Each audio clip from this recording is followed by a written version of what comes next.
Init. Yung kahit na may electric fan ka, pero mainit pa rin. Yan. Init. Sana umulan ka naman. Di baling kumidlat.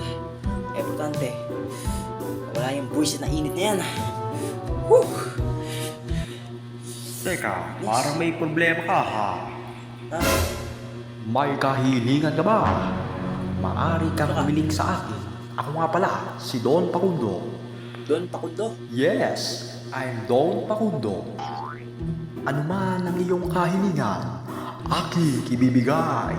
Kaya sabihin sa akin kung ano ang hiling mo. Meron akong kahilingan. Ano ang kahilingan mo, Toto? Init-init na sa bahay ko. Kahit na may electric pan ako, wa-effect pa rin, mainit pa rin. Ang gusto ko, kahilingan ko, dalhin mo ako sa malalamig na lugar. Ganun ba? Saan malamig na lugar kita pwedeng dalhin? Siguro mas maganda kung dalhin mo ako sa mas malamig dito eh. Tsaka tanggal ang init ko dito eh. Sa Antarctica. Ay, Baguio pala. Sa Baguio. Oh no! Baguio talaga. Mas musunod! Your wish is my command.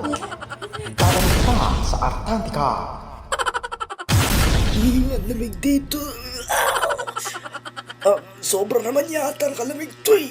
Sabi ko, sa Baguio, sa Tagaytay, bakit sa Antarctic? Sinabi ko na kanina sana pala sinabi ko na nauna pala yun. Lamig dito, sobra pa yata sa... Hindi, ibalik mo ako. Ibalik mo ako.